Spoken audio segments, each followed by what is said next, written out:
Welcome to Please Me, the award-winning sexuality podcast bringing you bold conversations and big clit energy. I'm thrilled to announce that Please Me is the #1 ranked sexuality podcast in the USA and worldwide. I'm Eve, your host, on a journey from trauma to sexual liberation. Join me and my guests as we dive into conversations around orgasm equality, self-love, body positivity, and essential sex education. Let's reclaim pleasure and close the orgasm gap, one empowering conversation at a time. Last week, I interviewed the Touchy Subjects podcast hosts, Sean and Amanda, about the realities of human trafficking. If you missed that episode, be sure to go back and listen. This conversation is full of safety information we all need to know and is sure to surprise you. Please share it with someone you love. Today's episode kicks off my new Kink Series, and I couldn't be more excited. Last month, I spent 5 days at a dominatrix conference where I learned so much about power exchange, BDSM, and began my deep dive into the world of kink. I met some incredible people, including Maeve McBride, a top in the BDSM community who taught an amazing class on intuitive topping. It was one of my favorites, and I'm thrilled to bring her to the Please Me stage for the first episode of this series. I hope you enjoy it as much as I enjoyed our conversation. Huge thanks to everyone who's rated, reviewed, and shared Please Me. Because of you, we're now the #1 sexuality podcast in the world. Your support amplifies vital conversations about pleasure, healing, and sexual empowerment. Keep the momentum going, leave a review, share your favorite episode, and help us reach even more listeners. This week, I'm shouting out 5 amazing countries where Please Me hit #1. United Arab Emirates, Vietnam, Ecuador, Iceland, and Malaysia. Thank you for tuning in and turning up the volume on pleasure. I'm also raising funds for survivors of the recent catastrophic typhoon in the Philippines, which struck just weeks after a devastating 6.9 magnitude earthquake hit the same region. Please check the show notes for the donation link. Any support you can give is truly appreciated. Want to ask me a question for the Please Me podcast? Join the conversation on Patreon or subscribe to my Substack newsletter. Both communities give you access to exclusive content, updates, and the chance to have your questions featured on the show. Please Me is for mature audiences, so sit back, relax, and surrender to the pleasure of Please Me. Hello, and welcome to Please Me, the podcast that aims to destigmatize conversations about sex and sexual health by turning the sheets into our classroom. Today, I am so thrilled to invite Maeve McBride onto the show. She is an educator, an erotic and BDSM coach, and a sexological herbalist. And I met her at a conference called DomCon, and that is where dominatrixes come from all over the country and world. I'm sure there was people from other parts of the world. Actually, I met someone from France who come and learn the skills of a dominatrix. And I was in total heaven. I'm not going to lie, I felt like I was at home, even though I feel like I'm relatively new to the scene. And I took her class, which was one of the first classes that I took, called Intuitive Topping. And we're going to be talking about that a little bit today. She is also an event producer and community organizer, and she is the Executive Director of KinkFest 2025 and coming up 2026. So with all of that being said, I want to welcome you to Please Me. Hi, Maeve. How are you? I'm great. Thanks so much for having me on the show, Eve. I appreciate it. Yeah. I'm so excited to have had come back from that conference, and I felt super inspired by all of the women that I met and all of the things that I learned. And I really wanted to bring that education to my listeners. And so I decided that I'm going to be doing a Kink Series, and it's going to be amazing. All of these amazing women, and Maeve is the first one I'm bringing on, and she's going to give us the basics today of what BDSM is. Mm-hmm. So the first thing I want to ask you is, what is a dom and what is a sub? So let's start with dom. Yeah. Okay, there's multiple names for it, right? And it can be, so I'm going to let you take it away. Yeah. So I think there's actually 4 terms in BDSM that are important to know. So there's dominant and submissive, and there's top and bottom. And then there's actually 2 others that are right in between those 2. So I think it's better to start out with topping and bottoming, because that is something that's more universally applicable.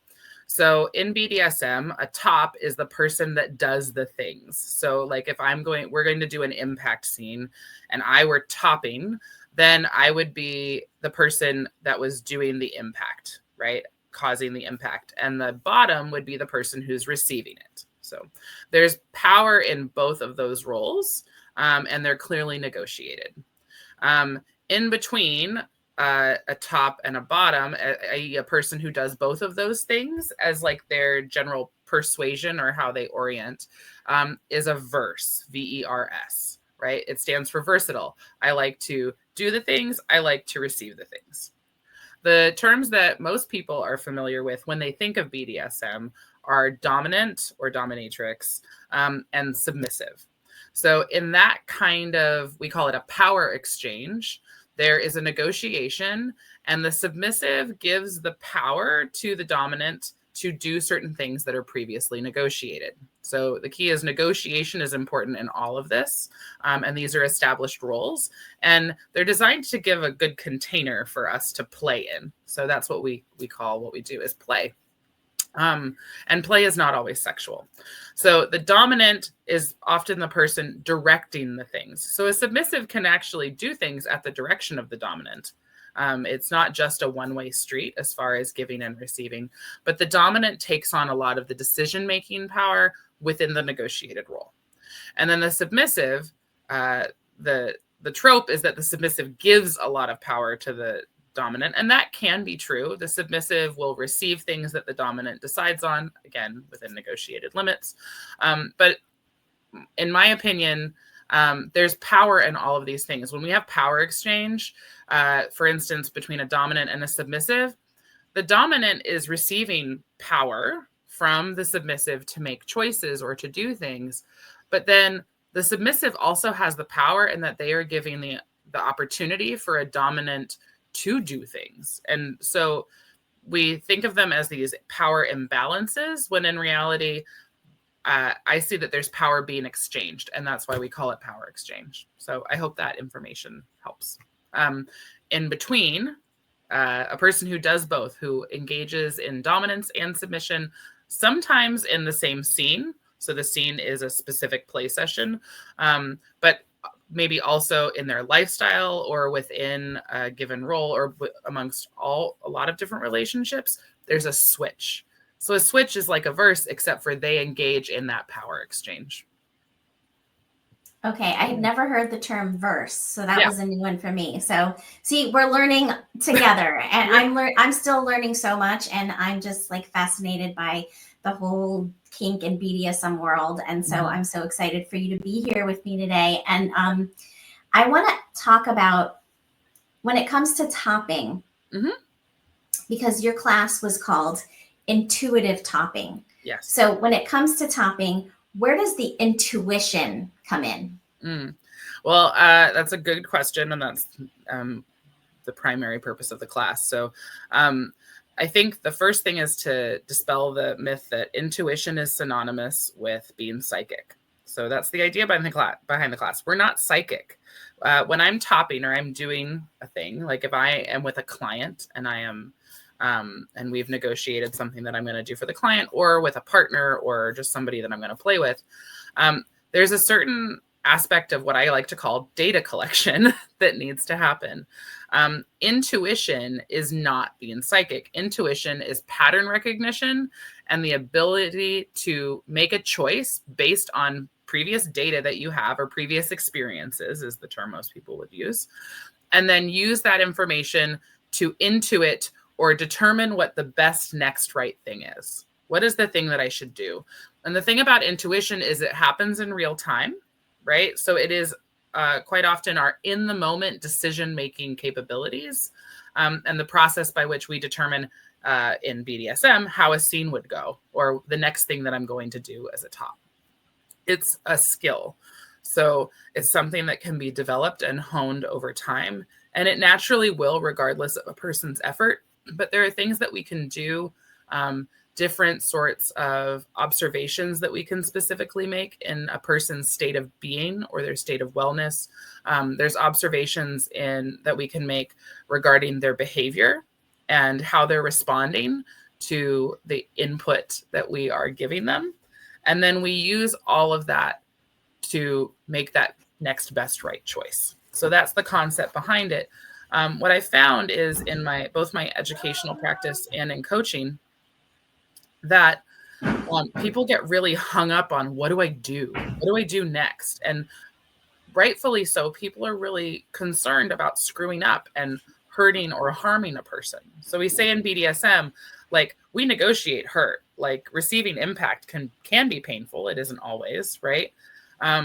But we don't want to harm somebody. And we think of harm as lasting damage. And so the purpose of the class is to give people repeatable tools that they can utilize from person to person, from play session to play session, from intimate moment to intimate moment, and be able to have more confidence in themselves because they're actually doing work.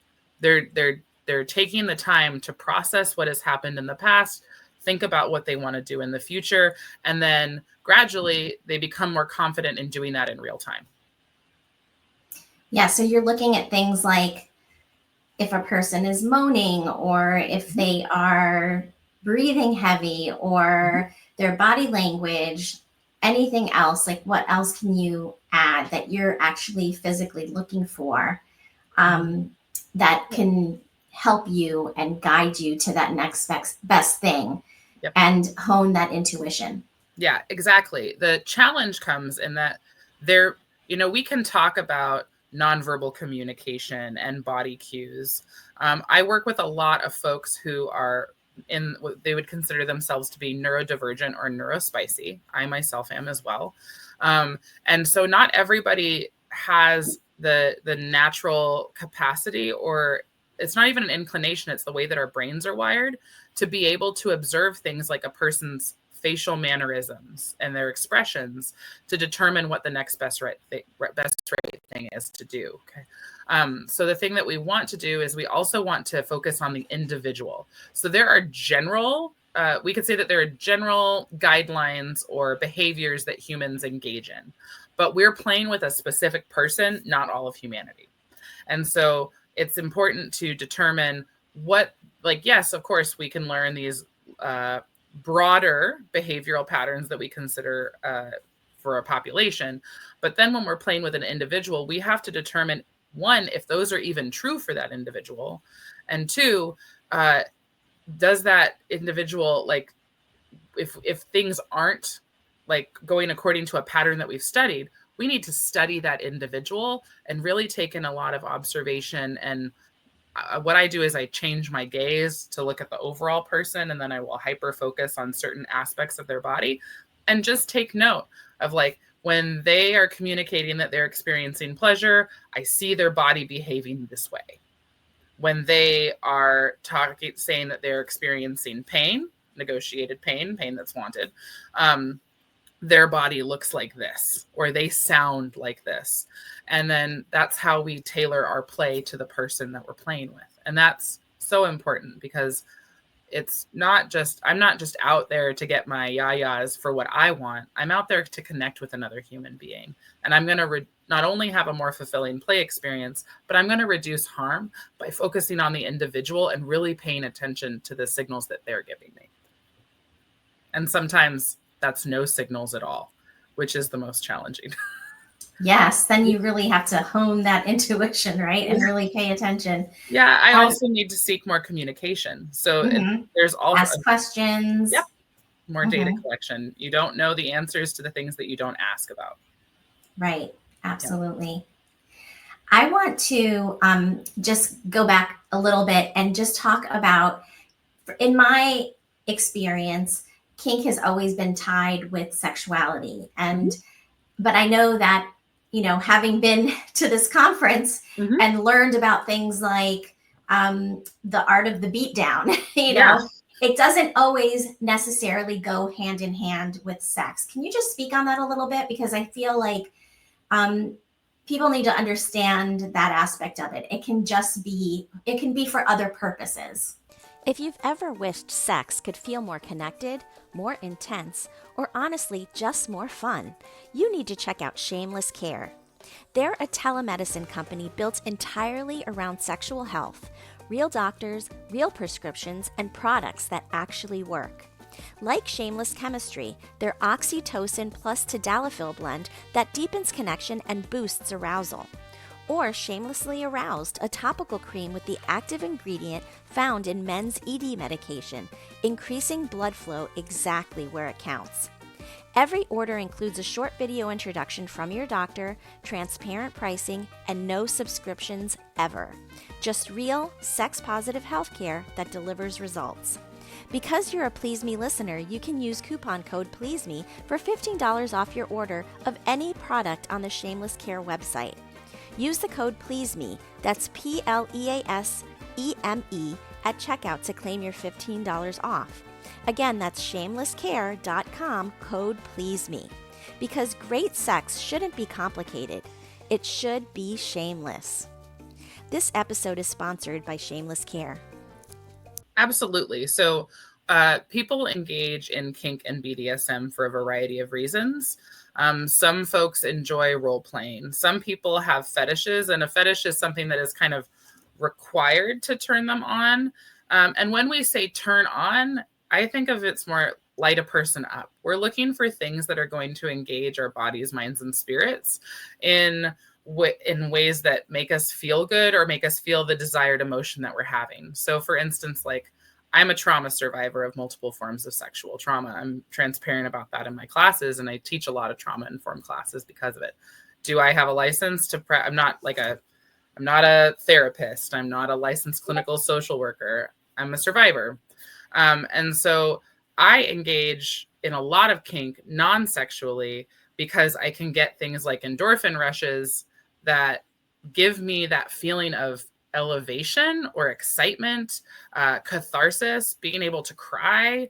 There's a wide variety of emotion. And because I'm an emotional player, not everybody engages in emotional play.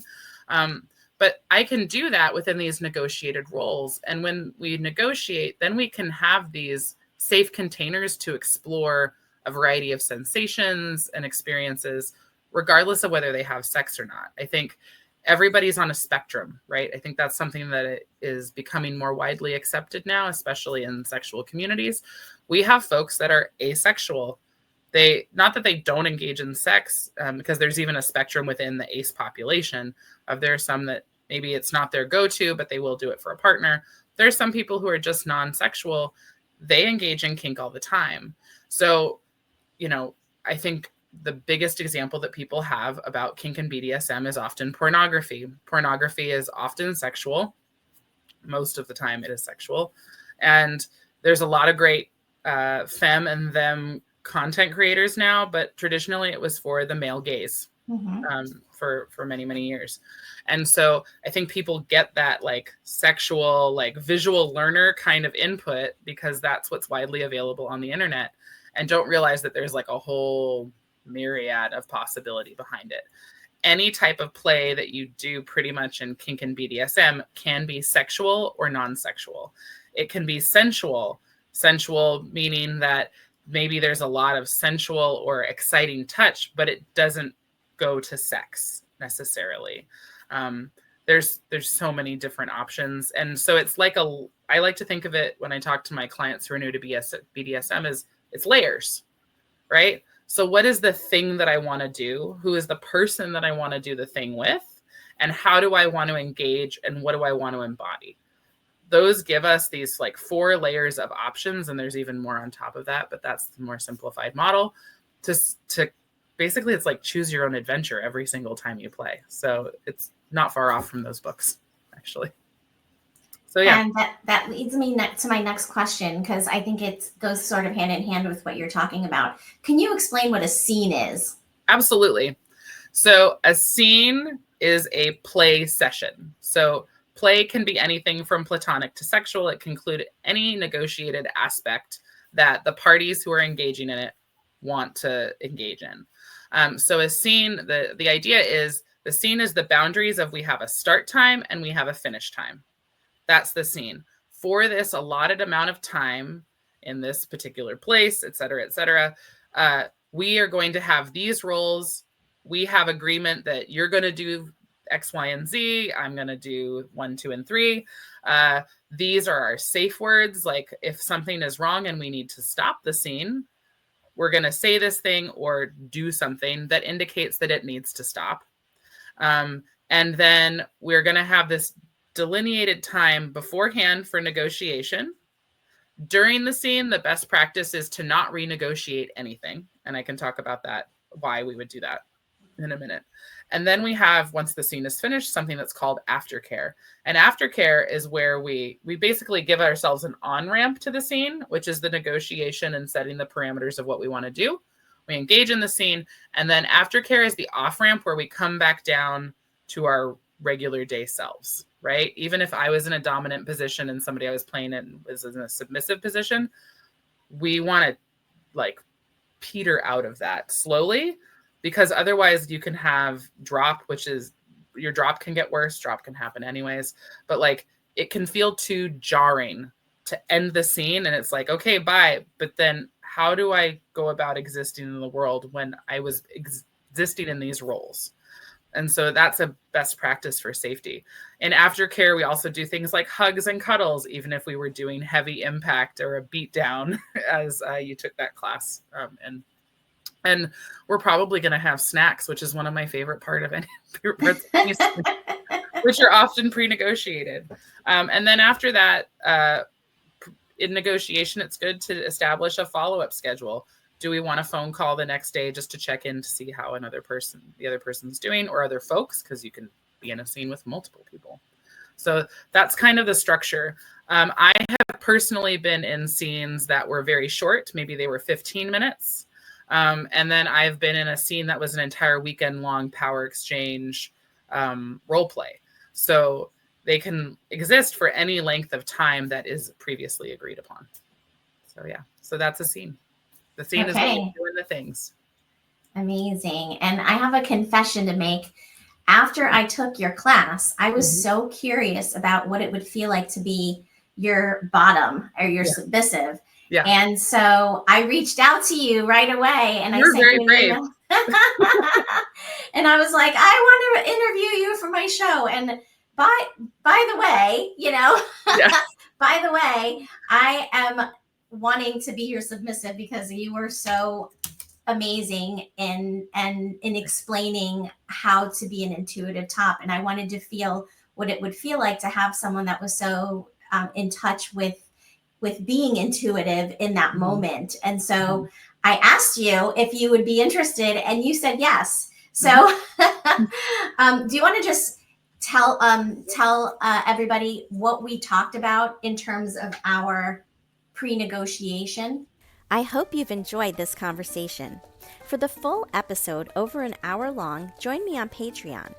Every Friday, we'll explore the world of kink, BDSM, and power exchange with amazing guests who are professionals in the community.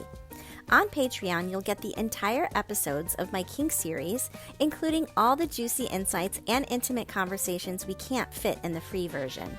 For just $10 a month, you'll also receive exclusive content, including photos and behind-the-scenes material from dominatrixes and other kink experts. Don't miss a single episode of this BDSM and kink exploration series. Join today and take your curiosity to the next level. Are you looking for a sexy date? Look no further than SDC.com. SDC.com is the premier ethically non-monogamous website that is worldwide. It also hosts a wealth of information on sexuality and sexual health, and I host a free live webinar monthly on the site. You can use code 37340 for a free trial membership on me, and be sure to reach out on the site and say hello.